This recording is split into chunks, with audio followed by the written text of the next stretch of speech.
Shalom saudaraku, berjumpa kembali bersama dengan saya Pendeta Jakob Setio, masih dalam program Sapa Jemaat di Rumah. Kali ini kita akan bersatu bersama-sama, mari kita berdoa. Bapa kami rindu, firman-Mu sungguh memberkati kami, dan biarlah melalui renungan firman itu, kami semakin dikuatkan, diteguhkan di dalam pengiringan kami akan Engkau. Kami siap diberkati, terpujilah nama-Mu kekal selama-lamanya. Dalam nama Yesus kami berdoa, haleluya, amin. Firman Tuhan, kali ini saya ambil dari Filipi 3 ayat 13b sampai 14. Saya ulangi, Filipi 3 ayat 13b sampai 14 berkata, Aku melupakan apa yang telah ada di belakangku dan mengarahkan diri kepada apa yang di depanku, dan berlari-lari kepada tujuan untuk memperoleh hadiah, yaitu panggilan surgawi dari Allah dalam Kristus Yesus. Haleluya. Saudara-saudara, setiap kita pasti pernah mengalami apa yang namanya kegagalan. Entah itu gagal dalam rumah tangga, dalam bisnis dan usaha, dalam pekerjaan, dalam studi, bahkan di dalam pelayanan. Apa yang biasanya dirasakan oleh orang saat ia mengalami kegagalan? Kebanyakan orang memilih kecewa, memilih marah, memilih putus asa, dan memilih menyerah dengan keadaan. Itu pilihan. Tetapi beberapa orang yang lain memutuskan untuk apa? Bangkit, menjadikan kegagalan sebagai pelajaran untuk kemudian dia bisa meraih keberhasilan di kemudian hari. Saudara yang dikasihi Tuhan, kita memilih tinggal dalam kegagalan atau kita memilih bangkit dan melanjutkan perjalanan untuk meraih impian-impian dan keberhasilan di masa yang akan datang, itu semua tergantung dari keputusan kita. Kali ini kita akan belajar dari seorang yang pernah gagal dalam hidupnya, tetapi dia memilih bangkit dan kemudian menjadi luar biasa di kemudian hari. Ia adalah Markus, penulis kitab Injil Markus, Injil yang pertama yang dimiliki oleh orang-orang percaya. Ia bukanlah salah satu dari murid Yesus, melainkan kemenakan daripada Barnabas. Ketika masih muda, ia pernah ikut dalam perjalanan misi Paulus dan Barnabas menjadi tim mereka. Namun dalam perjalanan, entah karena alasan apa, tiba-tiba Markus meninggalkan mereka dan kembali ke Yerusalem.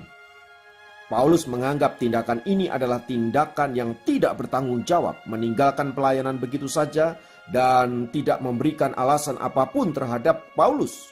Paulus merasa sangat kecewa dengan sikap Markus tersebut.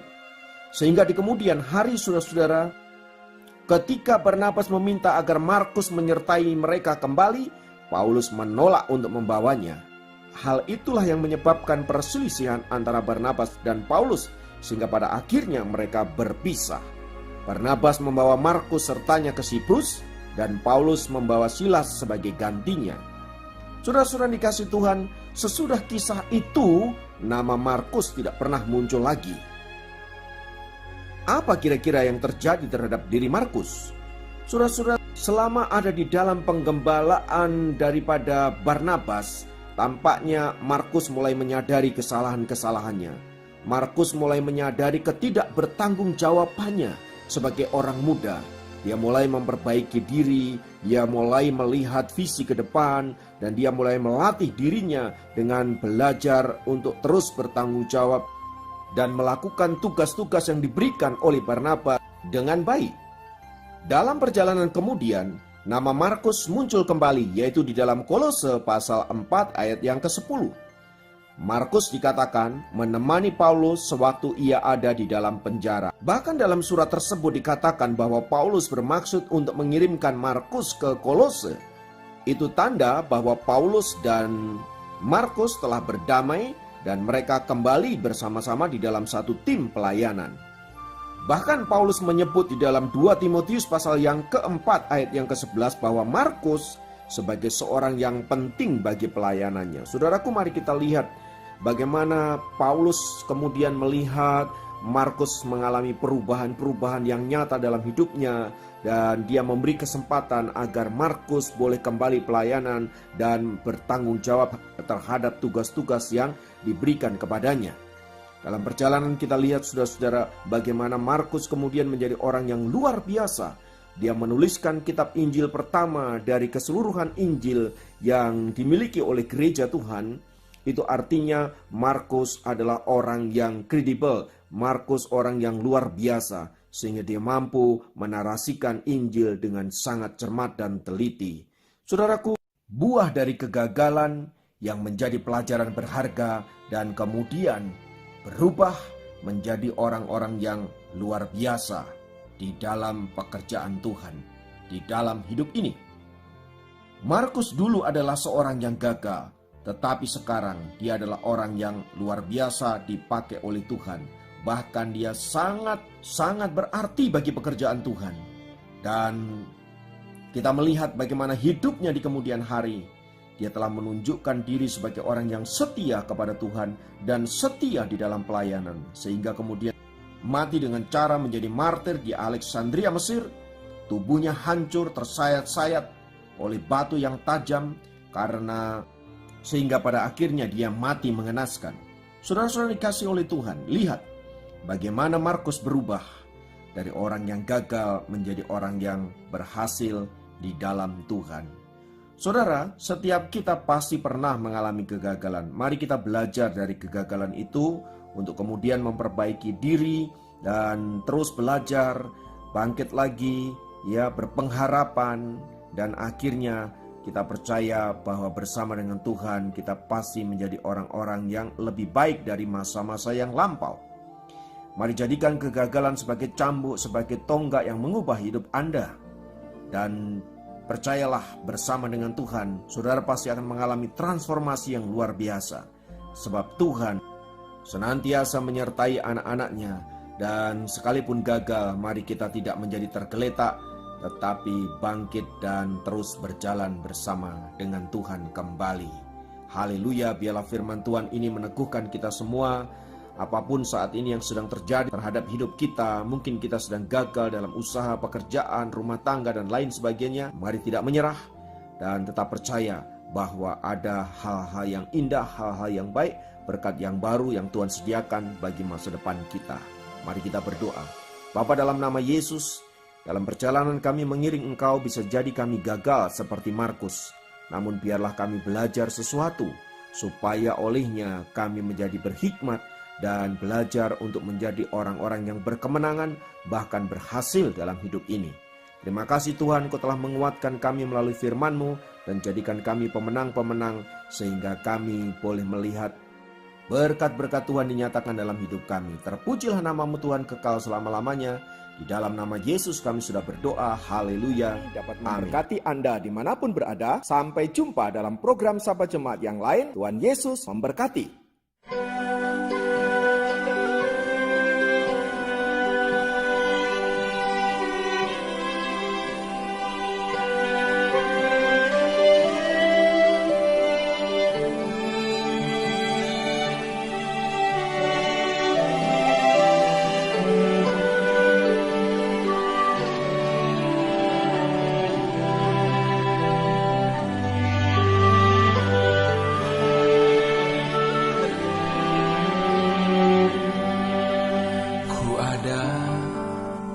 Sebagaimana ku ada,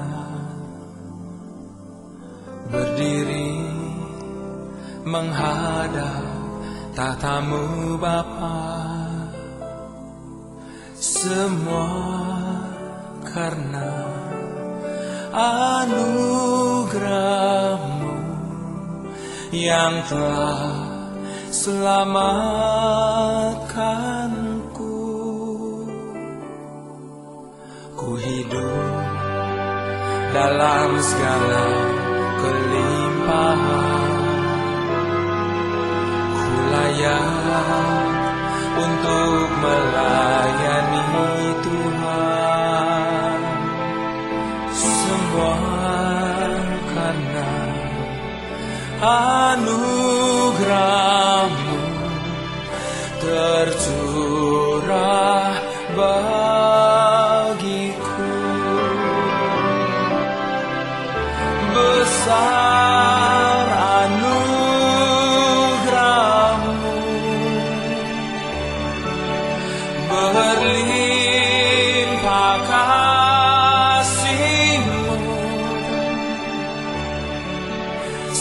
Semakin hari semakin bertambah besar anugerah-Mu.